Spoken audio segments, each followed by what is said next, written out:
Welcome, everyone, to the Street Dog Podcast, brought to you by the Street Dog Coalition.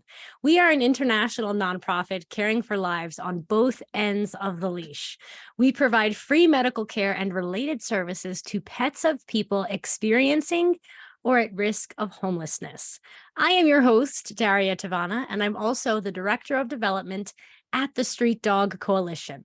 So if you're joining us live, go ahead, drop an emoji in the comments, say hi, let us know where you're tuning in from, and please do not hesitate to ask a question if you feel inspired to. And I'm going to take a sip of water because I'm parched, and I'm going to give you a moment to say hi.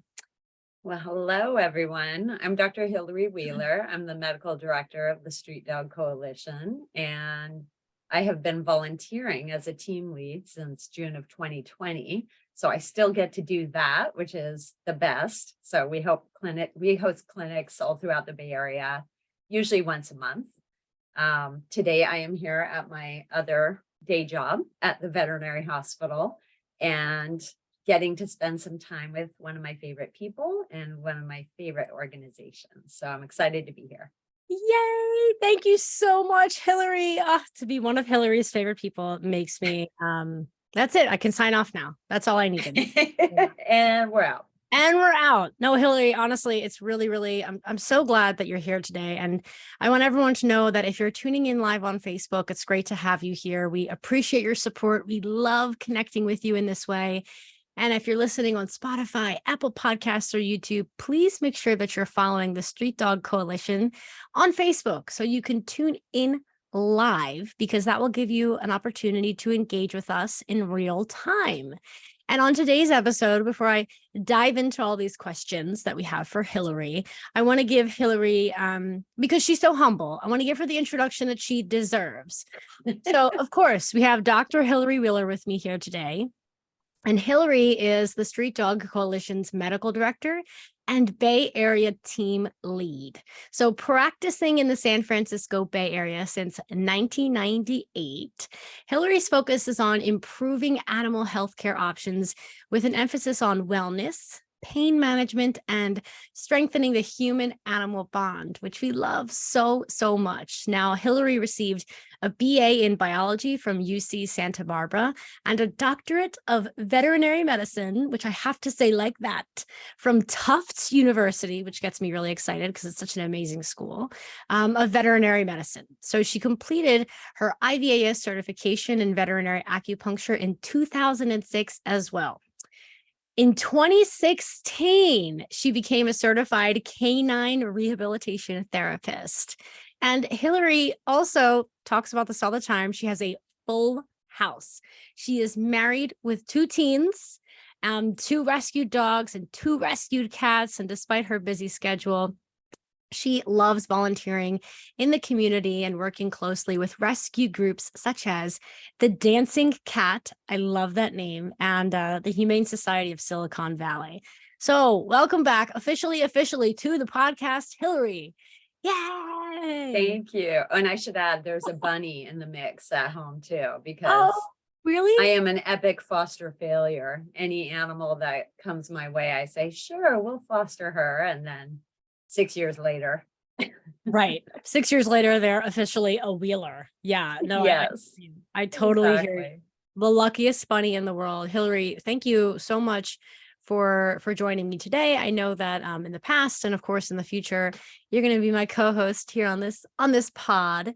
And today, which I think is really appropriate considering how hot it is outside, what we're going to focus on is pet health. We're going to focus on the dog days of summer and how we can survive these dog days of summer while also maintaining the health of our pet, regardless of whether or not we are housed. And I think that's the greatest thing about our audience and our community.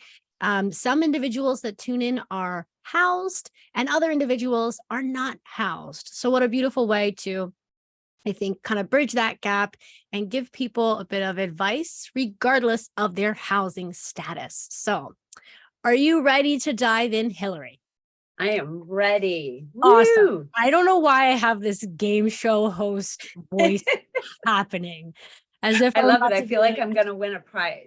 Someone's going to win something. yeah, the prize is this conversation. So you've Yes. already won. Yes. Winning. Okay, Hillary. So let's just dive right in. Can you shine a light maybe for our audience on some of the key differences in the threats faced by unhoused pets versus housed pets during the summer heat? And how can we, this is a loaded question, because I know that there are a lot of systemic issues at play here, but how can we kind of generally address these disparities effectively?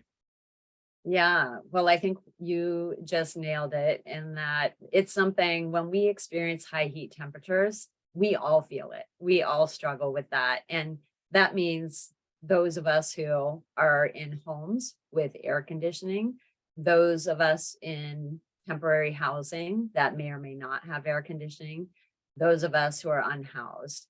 And obviously, the biggest concern is going to be the people that do not have shelter for themselves or for their pets. For people, our unhoused neighbors, we have to be thinking about their safety, but also accommodating their animals because we know just like us, as you said, one of my biggest themes in my practice is strengthening the human animal bond.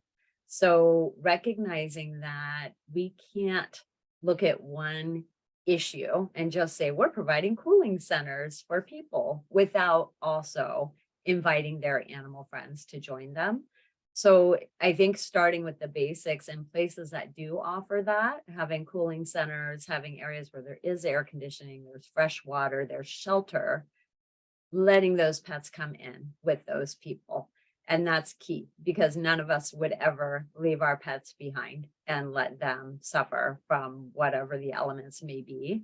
So that's absolutely something I think every city, every neighborhood Yes. should be able to find.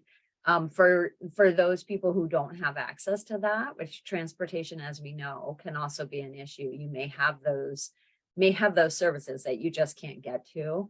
There are some little things that can certainly help reduce the risk for both people and animals. And number one is finding shade, right? Finding an area where it's cool, staying off the asphalt, if that's an option, going to an area where it is shaded. If there is access to fresh water, that's something that we need to make sure our animals not just have access to, but we're bringing it directly to them. It's really, really important to watch, which I know we'll dive into for some of the signs that they may be getting overheated.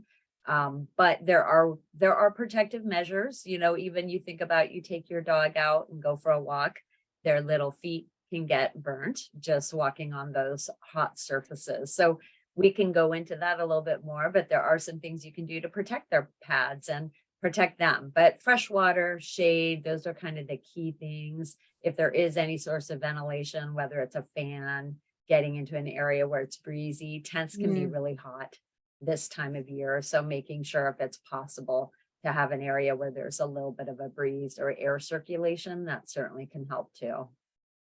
Thanks, Hillary. I think that's really great advice. I feel like oftentimes there's this misconception that because our pets have such a high threshold for pain and discomfort that their needs are wildly different from ours. But I love what you're sharing with us now because to me, I always remind myself that if I'm really uncomfortable, chances are my pet's really uncomfortable, and if I need air and water, so does my pet. So I think so often, even like in extreme cold temperatures, which we can talk about on a different month, at a different time. I think so often we kind of forget how similar our basic needs are, and we kind of Mhm. overthink it or take care of ourselves without realizing our pets need the exact same care. So I really appreciate that. And maybe since you started mentioning it, maybe you can kind of give us a little bit of insight into Yeah. how pet owners can kind of recognize and prevent some of the most common summer related illnesses or conditions, like you had mentioned, like hot pavement injuries. I know that tick-borne diseases are really popular this time of year. So how can we first identify those issues? And then what do we do when we see them? And you said exactly what I notice as well with my own animals, and certainly what the people who we help, it's difficult to tell if your animal is in a state of discomfort. They are wired very differently from us, and instinctively they are not going to show those signs until they're very sick or they're in a state where they're very compromised. So looking for simple little things. First of all, trust yourself. You know your pet best. And so knowing their behavior is huge, because if something seems off or out of the ordinary, that may be a sign, the only sign potentially that something's not right and they're not doing well. The most obvious, I would say, for thinking about overheating, you just said it's really hard for us. Well, imagine wearing a fur coat, and that's what our animals are wearing, right? When we think about it. And now we know that their coat can do some temperature regulation for them, but it does make them much, much more at risk of overheating. The other thing that we think about is they can't sweat the way people do. And sweat is a cooling measure that evaporates heat. And so for dogs and cats, they don't have that ability. Most of the heat release is through panting.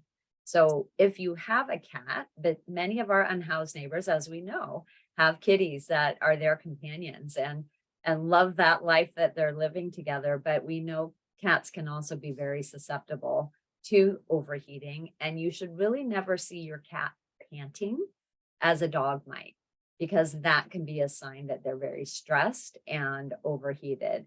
With a dog, we know they pant. That's how they release heat. But if they're panting excessively, if it's above and beyond what you normally see, even if they're resting and they're not excited, the other thing is get to know the color of your animal's mouth, their tongue, their gums. Daria, what do you think the natural color should be of a dog or cat's mucous membranes, which is their gum color? I want to say a nice, like light bubblegum pink. Beautiful. Exactly. You win. Yeah. Game show. Here we go.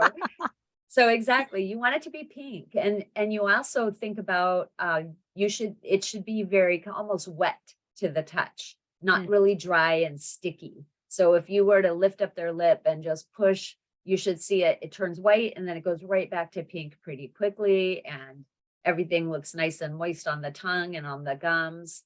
If it's really, really red, like a bright, bright pink or red, that's a sign that their body temperature might be too high. So those are things to get to know with your pet. Just get to know their normals, because again, trust yourself. You know your animal best. Yeah. So looking for those signs with dogs, obviously, like I said, if they're panting excessively, if they're restless, they seem like they can't relax. If they seem, for a dog or a cat, excessively quiet or lethargic in any way, not eating as well, those can all be signs that they're potentially uncomfortable. And then it's all the detective work to try to figure out what might be going on. But there are absolutely some things you can do to intervene early on to try to help get them to a more comfortable state. It's fantastic. That's super helpful. And I always feel like, and I'm sure you would agree with this, Hillary, it's so much easier to identify these problems early on, prevent them from getting worse, than kind of starting that investigative work a little bit too late. And then, your pet is kind of starting to really suffer and show signs that will require a vet visit. And of course, we love taking care of our pets at our veterinary clinics, but to be able to prevent those issues is always preferred. I assume you agree. Then, of course, Absolutely. letting them Yeah. go unchecked. Yeah. And, that's why in veterinary medicine, preventative care is so important, because we know that we may not see those signs until they're really not well. So anything Yeah. we can do to keep them well. And at our clinics, that's what we focus on. While we would love to be available 24/7 with the Street Dog Coalition, we're volunteer run. We don't have that ability, but that's certainly something we can help with, guiding you if you do bring your pet to one of our clinics. Our doctors always are happy to help educate you and guide you on what to watch for. And you did mention ticks, Daria, which as everyone can attest to, ticks are terrible. They're everywhere right now. And it's not just an East Coast problem anymore. We see them. I'm in California. We see them all the time. There are some pretty serious tick-borne diseases. So tick-borne just meaning if a tick bites and attaches to your animal, they can transmit some of these diseases through the bloodstream. And some of those symptoms can be really vague. So they could be lethargic, so just really quiet. They could not be eating or drinking normally. They might be really stiff and sore. Sometimes we can see swollen joints where they're limping or uncomfortable, sometimes a fever. So that would be similar to when they're overheated. So those can be more serious problems. So anything we can do to prevent ticks from even getting to that point where they bite your pet, which is so wonderful about the Street Dog Coalition, because one thing we emphasize is not just wellness care and vaccines. We are actually giving all of the people who come to us at least 2 or 3 months worth of flea tick prevention for their animals. And prevention is key, right? We want to keep them from getting those diseases. So we are here to help you and make sure to ask. If you're not sure, we'll make a recommendation for you, but we're going to more importantly make sure you go home with that. That's fantastic, Hilary. Oh my gosh. It just, and I know I've seen firsthand how much getting that kind of preventative care is just so meaningful to individuals who are unhoused, because of course, getting that kind of preventative care allows these individuals to, maintain a very happy, healthy relationship with their pets. And I'm laughing because we have a handful of people tuning in live, and Krista commented and she said, tick-borne diseases suck. And I love that, Krista. Yeah, pretty much in a I couldn't nutshell. have said it better myself. Yeah, I agree. and now I'm kind of realizing, I don't know if it was intentional, but there's a pun. There's a pun that lives inside of that.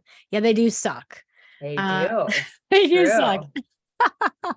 So, okay, Hilary, I know we touched on this a little bit. You mentioned that at our clinics, we give individuals, preventative care to kind of prevent these ticks, especially during this season. But could you maybe paint a picture for me of what a Street Dog Coalition clinic looks like during the summer season? I know that and Krista says her pun was intentional. So thank you, Krista. Nice one, Krista. It was a good one. It was a good one. So I know that you and I we're in Denver together. It was really hot. So I know I have a good idea, but for individuals maybe who haven't been to a clinic, can you kind of paint a picture of what our clinics look like in the summer, and particularly how we care for both ends of the leash during the summer season? Yeah, and it really varies depending on the part of the country where we are national, we are international. So depending on where you live, summers can look very different. We know here in California, we just got through some consecutive days of mid to high 90s. And then you think about Texas and some of those areas. We have to really think about wanting to be able to safely provide care for the animals that come with their humans to our clinics, but also for the people. We want to keep them comfortable. And it's sometimes, as you saw in Denver, there's a bit of a waiting game. We try to get through everyone and help them as quickly as we can, but obviously we also want to be thorough and make sure we have enough time for each person and each animal that we see. So big things we look at are trying to find locations, which is why we need partners in the community. We are so critically dependent on that, but finding locations where it is safe, and whether that means having an indoor place to do a clinic, or in Denver, as you pointed out, we actually found a great spot where we were under kind of like a cement, parking structure that gave us some shade. But more importantly is making sure that we're providing fresh water, not just for the animals, but for the people. One of my tricks in California at our clinics is we got a bunch of bandanas that we soaked in water and we froze them overnight. And then during the day of the clinic, we actually pass those out for people and dogs to put around your own neck, which always feels great to help cool you off. But obviously we're using them to help cool off the dogs. If a cat wants to wear a bandana, that's great too. A lot of kitties, as we know, are a little more particular about what they will and will not allow. So it's their world, right? We live in it. They let us live in it. But those are things. So fresh water to drink, also having wet towels that you can have your animal just lay on while they're waiting to be seen. That can help them stay cool. Animals, like we talked about, they don't sweat the way we do. So the other area, aside from panting, where they can help cool themselves, is their paw pads and in their kind of armpit and groin area. So putting a cool wet towel in those areas or just spritzing them with a little bit of cool water, that can absolutely improve their comfort levels. And we have to think about too, when you're waiting to be seen with your pet, if your kitty is in a carrier, it can get pretty hot. It's like a tent, just like we were talking about for people, it's uncomfortable. So again, trying to find areas where we can host these clinics where there's shade. We actually bring easy up pop-up tents, and we're not just using those for our medical stations, we're using those for everyone who's coming to bring their pets for care. And we bring benches and comfortable places to sit, because you will not be able to focus on your pet's care unless you're comfortable and your animal is comfortable. And we have volunteers go around and pass out those things we just talked about to make sure, and just checking on them, making sure that if you think your dog looks distressed, if you're concerned, we always encourage people to come and find us. We're here to help you as best we can. But those are the key things. We know we have some areas where they've had to cancel clinics because the weather was too hot. And we hate to do that, right? We don't ever want to take away the opportunity to help, but we also don't want to put anyone at risk. So if it's safer to postpone until we find a better location where we can comfortably accommodate everyone, then that's what we'll do, because that's the key priority is wellness. We're taking care of both the animals and the humans that are with them. Yeah, thanks for that, Hilary. And it was really, I think, just so exciting to see that in action myself in Denver. And I'm sure I'm going to a clinic this weekend in Philadelphia, and it's supposed to be scorching. It's that nice mixture of both scorching hot and ridiculously rainy. So, it's always been, I think, really rewarding for me to, as a volunteer, I'm always, I'm concerned, of course, about our clients, about the pets, but there's also a little part of me that's like, I wonder if as a volunteer, I'm going to be really, really, really hot, or I'm going to be really, Yeah. really like, stuck in the rain. And I've always found that at our clinics, not only do we care for our clients and do we care for their pets, but we also really care about our volunteers, and we want to make sure that everyone is as comfortable as possible and as safe as possible. And maybe actually that's a good segue into into my last question here. So for listeners who want to get involved or make a contribution, what are some ways that they can support SDC's efforts in ensuring pet health and well-being during these dog days of summer? Well, probably the big thing that we know we can apply to wherever it's needed are monetary donations. And the beauty of that is those are truly going directly to our teams providing care for those animals and their people. So that's huge. That's really what we need to be able to operate, to buy the supplies I was just referencing. Those are things that all obviously cost money. So when we have that ability to use that as needed in different areas, and like we said, in different parts of the country, the needs may be different. So that gives our team leads, our veterinary team leads, the ability to purchase whatever is needed to keep the volunteers safe, to keep the pet parents safe, and to keep the animals safe. Certainly getting involved, volunteering. A lot of volunteers do get hesitant, especially if the weather isn't going to be as ideal. I will say this, we depend on our volunteers almost more than anything else. And so even though it's a volunteer role, when you commit to us, we are counting on you, and we will make sure that you feel comfortable, that you feel like you're part of the team, that you feel empowered to help people and to help animals. And like we talked about, just being able to go and identify if there's someone who needs something for their animal while they're waiting. We get in-kind donations as well, which might be medical supplies. Thank you, Merck. Big shout out.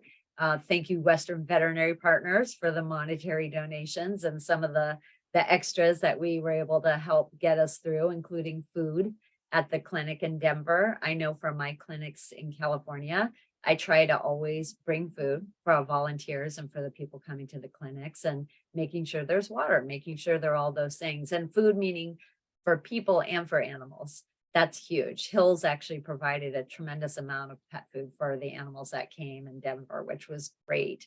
So I would say those are the three things: a monetary donation, a volunteering opportunity, signing up, looking for a team in your area. You can contact us on our website and we will put you in touch with whoever the local team lead is, and then hopefully get you out there, and we will take care of you too, we promise.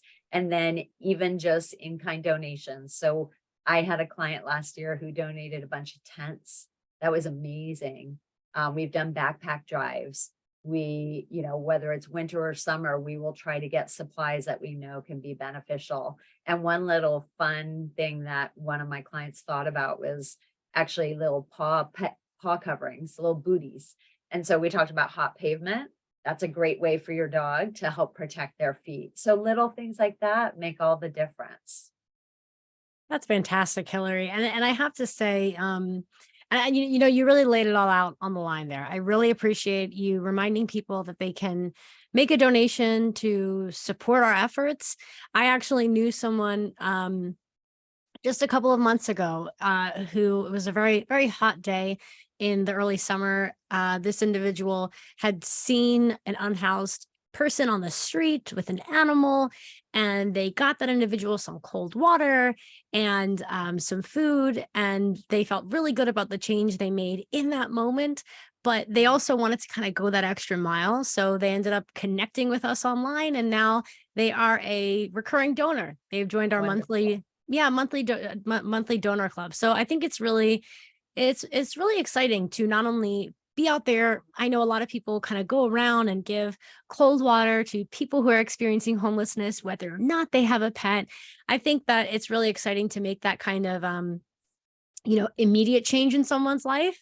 And then, always to go one step further, making a monetary donation or in-kind donation or volunteering is also really appreciated. And I volunteered in multiple cities now at this point. And I have to tell you, it sounds so cheesy, but let me tell you, it is just, and I know a lot of volunteers listen to this podcast. It is really one of the most rewarding experiences I've ever had in my life. And that's not just because I get to pet a lot of cute dogs, but just the gratitude that these individuals share with us, especially on hot days, is unlike anything I've experienced. Really, these individuals come in, they're happy to see us. They're thrilled to get their pets, health looked at, to get their vaccinations, to get their vouchers. And they are so, so, so grateful for all that the Street Dog Coalition does to support them. So it's almost enough to actually not even feel the heat as a, as a volunteer. And, Yeah. and yeah, so if anyone is on the fence about volunteering, give it a try. You might just love Yeah. it. And Yeah. and of course, in the show notes, I've included links to volunteer, to donate, all that good stuff. And Hilary, before I let you go back to being an animal hero, to say it lightly, is there anything else you want to share with our audience? Is there anything else, any kind of parting wisdom? I'm putting the pressure on. I know, honestly, I have to use that opportunity from what you were just saying to give my own little story of, how I got involved. But I heard about the Street Dog Coalition in March of 2020, and it was actually right before the pandemic. And I messaged them, and somehow miraculously, Katrina, who is our executive director, did respond to me despite everything going on. And we managed to get our first clinic going by June of that year.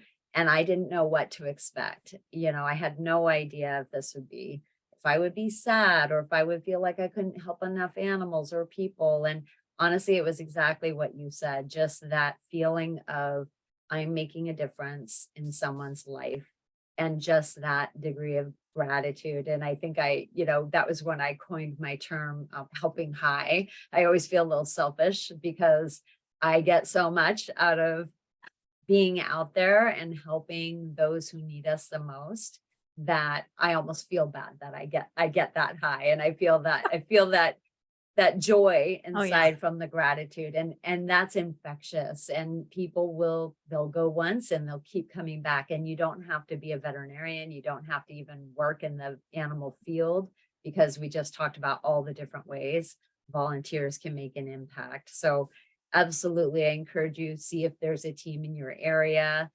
Become a recurring monthly donor. We love that. Anything you can do to help us continue to help more animals and their people, you will be making that difference, and you can get that helping high. Thank you so much, Hilary. This was a really rewarding conversation. I think that this is going to provide the framework for a lot of individuals who are trying to make sure that not only they stay healthy, but their pet stays healthy during these very, very, very hot summer months. So, Hilary, thank you again so much for joining us on today's episode of the Street Dog Podcast. And if you're listening, thank you as always for listening. We really appreciate your support. And if you're interested in donating or volunteering, you can just click the links below. Visit our website and join us. Join us. Be a part of this movement, and know that you will be very much appreciated, and that you will have a huge impact not only in your community but in communities across the nation. So thank you so much, everyone, for tuning in. And Hilary, thanks again for your time today. I really appreciate it. Thank you, Daria. I love it. Anytime. Take care, and we'll talk to you soon, very soon. All right.